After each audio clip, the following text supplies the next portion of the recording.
there's infrastructure on these sites. At Saqqara, at Abu Sir, at Dashur, at Giza, we have evidence for very complex systems of what I can only call channeled blocks, these U-shaped blocks that are below the floor level. So you have these floor tiles that might be a couple feet thick. In some cases, they're even cased on top of that. But right down beneath that stuff, you have this infrastructure of essentially piping.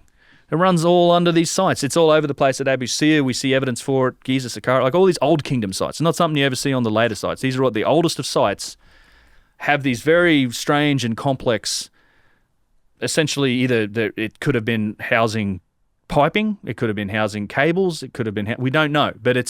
And sometimes it's not all gravity fed, like sometimes they'll run all the way down beneath causeways to where there would have been water, and then it runs all over the site in complex patterns. At Abu Sir, it's probably the best example. There's Y joins and all these other things running beneath the floor, and sometimes using fairly exotic stone types like granite or white calcite or alabaster.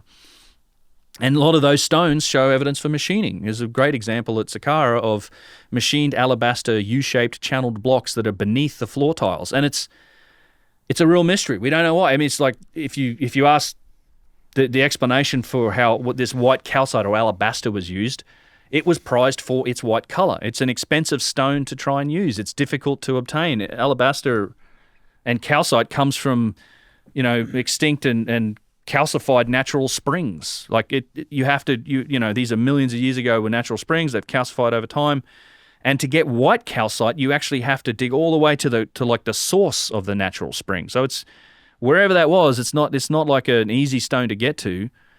Further out from the source, you get sort of yellow calcite and brown calcite, but they were using white calcite. And, Egyptologists say that they prize that stuff for its color, for its clean color, or sometimes it can be transparent. In that case, what is this stuff doing buried beneath the floor level where it's never going to be seen? Like it's literally a stone type that gets used in this underground infrastructure that's never seen.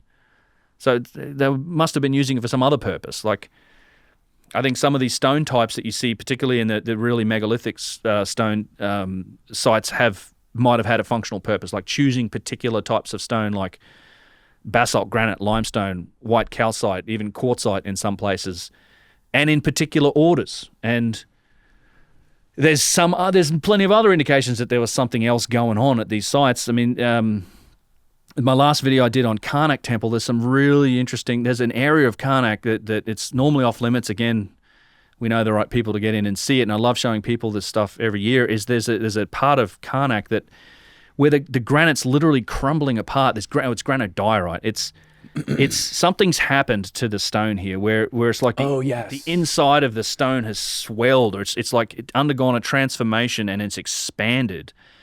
And it's almost around the edge of the stone, there's a couple of inches of where the stone is in good condition. But because the inside's like transformed and expanded, it's put this pressure on the outside and it's cracked all of the outside. And in some places it's like falling apart, like it's cracked it whole blocks apart, and then the inside of the blocks just crumbling. Crumbling from the inside out. Yeah, inside out. And so wild. And then we see that also at Abu Sir and other places where you have like crumbling basalt. And this happens in nature, right? But it takes literally millions of years of exposure. Basalt and these other igneous stones that are formed in the heat of like lava and formed over millions of years of compression and heat in the earth. I mean, you can expose them to millions of years of sunlight, and okay, they're going to erode and degrade over time, but we're talking about cut surfaces of stone that are doing that. And they're originally finished. And so at Abu Sir, for example, you have basalt that's been cut, and then it was cased in limestone. So it's like, it was surrounded by limestone, but those mating surfaces are now crumbling and falling apart. Now, who knows? It's pure speculation, but was it heat cycling?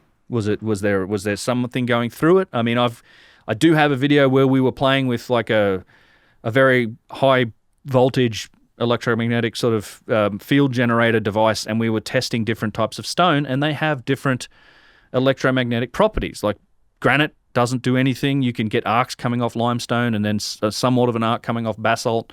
So they do have different properties under different conditions. And, is it possible that those were some of these properties of the stone were things that were being chased by the builders for a functional purpose? Right. I love these ideas. And I know Chris Dunn is exploring some of those in some of his theories and his work. He certainly knows a lot more about it than I do. Again, I'm trying to illustrate that there may be reasons for that type of stone, and some of those properties might have something to do with a possible purpose. So it's like, why would we not research that further? Why would we not apply ourselves and try and see, is there anything here that could possibly provide an answer or provide a clue for why this was done this way?